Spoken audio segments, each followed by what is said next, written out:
ఈ ఎండలకి జడిచి ఇంకసలు ఎక్కడికి కూడా ప్రయాణం చేయకూడదు అనుకునేదాన్ని. కాకపోతే తప్పేది కాదనమాట. హాయ్ అండి. అందరూ ఎలా ఉన్నారు? బాగున్నారా? మేమైతే చాలా బాగున్నామండి. ఇంక ఈ మే నెల ఎండలన్నీ మావేనండి. ఎందుకంటే ఇంకంత మాటు అమ్మ కోసం తిరుగుతూ ఉండేవాళ్ళం కదా! 4 రోజులు నేను, 4 రోజులు అక్క. అలా అన్నట్టు తిరిగేవాళ్ళమండి.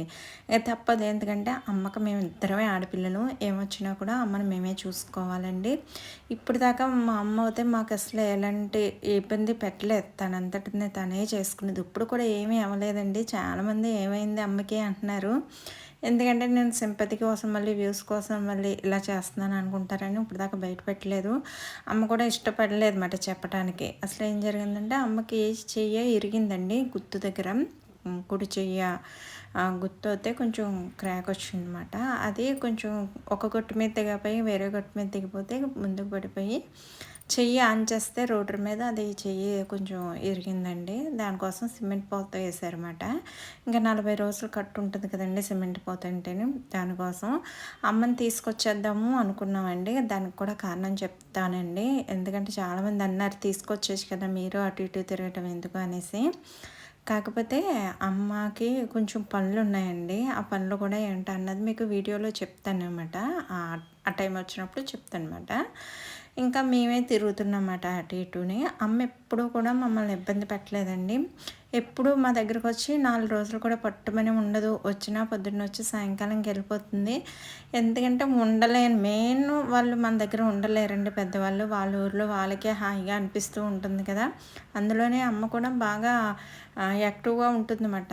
సేవలు అయ్యి ఎక్కువగా చేస్తది. నారాయణ సేవని అలాగా మెడిటేషన్ చేసుకుంటది ఓం శాంతిలోని. ఇంకా అందుకని అక్కడ వాళ్ళ ఎలా అన్నా పుట్టిన ఊరంట. ఇప్పటికి కూడా నాకు మా ఊరంటేనే ఇష్టం అండి ఆత్రేయపురం. అలాగా వాళ్ళంటే వాళ్ళకి ఉంటుంది కదా! అందుకనే ఎప్పుడు వచ్చి ఉండదన్నమాట. ఇంక మేము పిల్లలతోని వీటిలతోని ఉంటాం కదా అని చెప్పి వాళ్ళకి కొంచెం డిస్టర్బ్‌గా అనిపిస్తదేమో ఏంటో మరి. అందుకనే రాదండి. అయినా కాకపోయినా కూతురి ఇంటికొచ్చి ఉండకూడదమ్మా. కోడలింటికెళ్ళి కొడుకింటికెళ్ళి ఉన్నట్టు కా కూతురింటి దగ్గర వచ్చి ఉండలేం కదా అనేసి అనేది. అది కూడా ఒక నిజమే అనుకోండి. ఇంకా అలాగ అయిందన్నమాట. ఇంకా మేమే ఇంకా తన బాధను అర్థం చేసుకుని అక్క, నేనే తిరుగుతున్నాం మాట. ఎప్పుడు కూడా మమ్మల్ని అమ్మ ఇబ్బంది పెట్టలేదన్నమాట. మాకేదన్నా వస్తే మాత్రం అమ్మే చూస్తది. కానీ తనకేమొచ్చినా సరే మా దగ్గరకొచ్చేది కాదు. ఎన్ని జ్వరం వచ్చినా ఏదొచ్చినా సరే అలాగే మందులేసుకుని అలాగే తిరిగేసేది. సొంత ఊరు కాబట్టి ఇరుగు పొరుగు వాళ్ళందరూ కూడా మా వాళ్ళే. మా నానమ్మలు, చిన్నానమ్మలు అలాగే మా పిన్ని, అత్తయ్యలు అందరూ అక్కడే ఉండటం వల్ల ఏమొచ్చినా వాళ్ళు అలా చూసుకుండేవారన్నమాట. మేము చూసొచ్చేస్తూ ఉండేవాళ్ళం. ఈసారి పాపం చెయ్యి ఇరిగింది కదా! ఇంక వచ్చేయమన్నా రాలేదు. ఎందుకంటే వాళ్ళకి రోడ్రు పోస్తున్నారండి ఇంటి ముందు. ఆ రోడ్రు పోస్తుంటేనే ఆ రోడ్లు తవ్వినప్పుడు చిన్న చిన్న ఉంటాయి కదా! బదలు కొడతారు కదా రోడ్రు. ఆ రాళ్ళ మీద పడిపోయి అమ్మకి చెయ్యి ఇరిగిందన్నమాట. ఇంకా ఆ పనులైతే ఇంకా దగ్గరుండి కరెంట్లు ఇవ్వటము, రోడ్లు కొట్టడానికి మిషన్‌కి కరెంట్ అయ్యి ఇవ్వాల్సి ఉండేదన్నమాట. అందుకనే రావటం అవ్వలేదన్నమాట. మాకు కూడా బాబుకి కూడా నాకు సెలవులే కదా! ఇంక తిరిగేదాన్ని. అక్కకైతే ఇంకా పిల్లలిద్దరూ అమెరికాలో ఉండడం వల్ల తను కూడా చూసుకోవడానికి వీలయ్యిందన్నమాట. బావ కూడా మాకు మేనత్తగారి అబ్బాయే కదా! ఇంకా మేనత్తగా కూడా మాకు ఊళ్ళోనే ఇచ్చారు రెండో మేనత్తని. వాళ్ళ పెద్దబ్బాయే మా బావగారన్నమాట. అందుకని ఇబ్బంది ఉండేది కాదండి మాకు. అలా అయితే ఆమెని చూసుకోగలము. ఎక్కువ పాపం అక్కే చూసుకుంది. నేను చాలా తక్కువ వెళ్ళటం. ఎందుకంటే నన్ను రానిచ్చేవారు కాదండి. నీకు బిజినెస్ ఉంటది, వీడియోలు తీసుకోవాలి అని చెప్పేసి నన్ను రానిచ్చేవారు కాదు. అయినా కాకపోయినా నా ధర్మం నేను చూడాలి కదా అమ్మని. మనకి చాలా ప్రాణం పోసినోళ్ళే వాళ్ళు. ఇంకా వాళ్ళని చూడకపోతే ఇంకా మన జన్మ ఎందుకని చెప్పేసి నేను ఫ్రైడే నైట్ వెళ్ళేదాన్ని. శుక్రవారం రాత్రి బయలుదేరేదాన్ని. అంటే ఎండకి జడిసి పొద్దున్నే వెళ్ళాక శుక్రవారం 4 ఆ టయానికి వెళ్ళేదాన్నండి. ఇంకా 4కి వెళ్ళినా అసలు బస్సులు ఖాళీ ఉండేవి కాదు. ఎందుకంటే వాడపల్లి జనం బాగా ఎక్కువ ఉండేవారన్నమాట.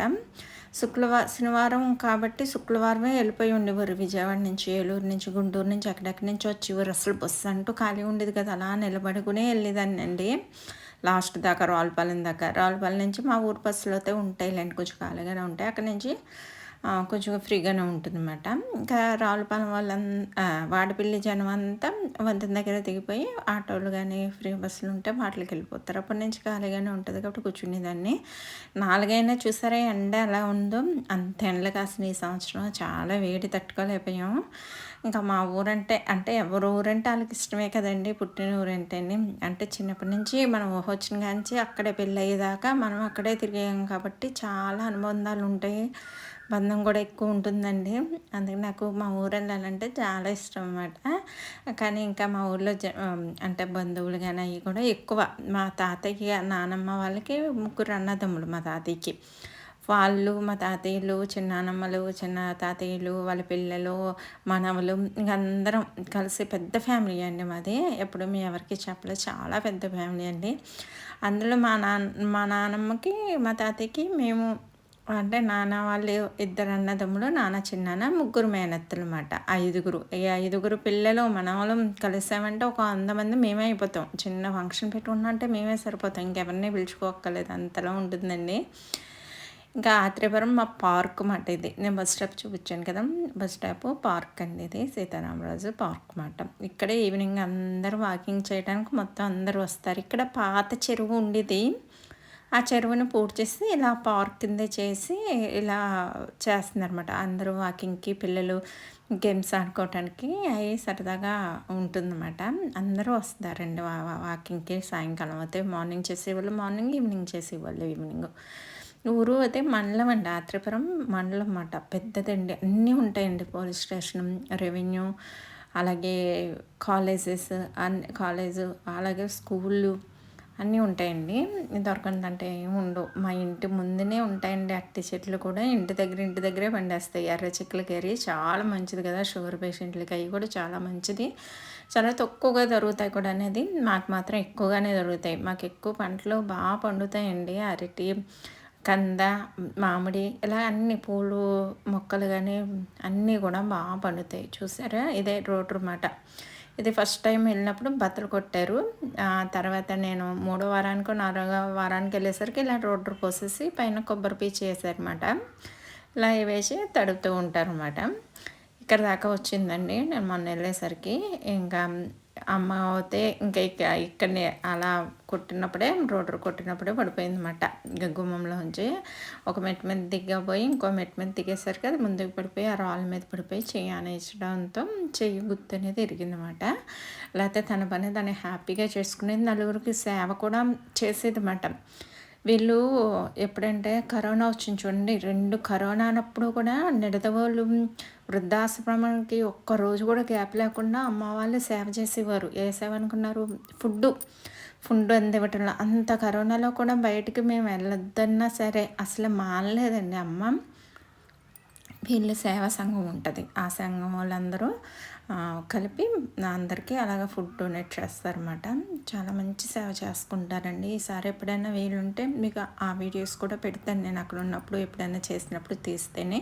ప్రతి నెల గవర్నమెంట్ హాస్పిటల్లో ప్రెగ్నెన్సీ వాళ్ళకి 9వ తారీఖున భోజనాలు కూడా ఫ్రీ భోజనం కూడా పెడతారన్నమాట.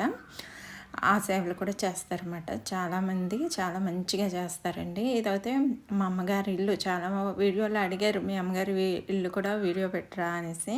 మా నాన్నగారు పోయి అప్పుడే 20 సంవత్సరాలు అయిపోయిందన్నమాట. అప్పటి నుంచి అమ్మ ఒక్కతే ఉంటుంది. కానీ చాలా పీస్ఫుల్గా చాలా హ్యాపీగా ఉంటుందండి. ఇది మా చుట్టుపక్కల మా ఇంటి చుట్టూరు అన్ని తోటలు ఉంటాయండి. మామిడి తోటలు, కొబ్బరి తోటలు, అరటి తోటలు అన్నీ పచ్చటి ప్రకృతుల మధ్యలో ఉంటుంది. మా ఇంటి పక్కనే బాబాగారి టెంపుల్ ఉంటుంది. చిన్న రామాలయం ఉంటుందన్నమాట. ఆ పక్కనే మల్లమ్మవారి గుడి. ఈ గుడేనండి మల్లమ్మవారి గుడి. చాలా బాగుంటుంది. మా ఊళ్ళో 3 అమ్మవార్లు ఉంటారండి. మల్లమ్మ, మహాలక్ష్మమ్మ, సత్యమ్మ ముగ్గురండి. ఇది కుంకుమ, కర్ణాటక కుంకుమ అంటండి. ఎవరికైనా తెలిస్తే కామెంట్ చేయండి. నేను కొత్తగానే పెట్టుకుంటున్నాను. అమ్మ తెప్పించింది, పట్టుకెళ్ళని ఇచ్చిందన్నమాట. ఇది వచ్చే రోజున వీడియో అన్నమాట. ములక్కాయలు, మామిడికాయలు, అలాగే బొబ్బాసి పండు, అరటిగెల అయితే మా చెట్టుదే అనమాట, మా అరటి మొక్కదే మాట. ఇంక ఇలా తెచ్చుకుని అయిన తర్వాత గెల చెట్టుదే తెచ్చుకుని ఇంట్లో పెట్టుకుంటాం. రంగులు కానీ అలాంటివి ఏమీ కొట్టించమండి. ఒక్కొక్క పండు ముగ్గుతూ ఉంటుందిమాట. అలా విరుచుకొని తినేస్తామాట. అన్నీ కూడా మనకి అక్కడ స్వచ్ఛమైనయి దొరుకుతది. పల్లెటూరు అంటే ఎందుకంటే అంత ఇష్టపడతాం అందరం కూడా. అన్నీ స్వచ్ఛమైన గాలి, నీరు, ఫుడ్డు అన్నీ మంచిగా దొరుకుతాయి. ఈ స్నాక్స్ మీకు షార్ట్‌లో చూపించాను అక్క చేసిందనేసి. ఇవి కూడా చాలా బాగున్నాయండి. ఇంకా నన్నయితే చాలా చూసుకుంటారు. అక్క, అమ్మ కూడా చాలా చూసుకుంటారండి అసలని. మా అక్క నాకు అమ్మ తర్వాత అమ్మే ఇంక నిజంగా. అంతలా ఉంటాం అన్నమాట. అంతలా చూసుకుంటది. ఎప్పుడు ఏ రోజు కూడా ఏ మాట అనుకోలేదండి. ఏ విషయంలో కూడా ఇద్దరం కూడా కాంప్రమైజ్ అవుతాం అన్నిట్లికి కూడాని. అలా పెంచింది మా అమ్మ మమ్మల్ని. ఇంకా ఇగే గోవలాట ఇవి కూడా షార్ట్‌లో పెట్టాం కదా! మా ఫ్యామిలీ అందరం మా పిన్ని గారి ఫ్యామిలీ, మా ఫ్యామిలీ.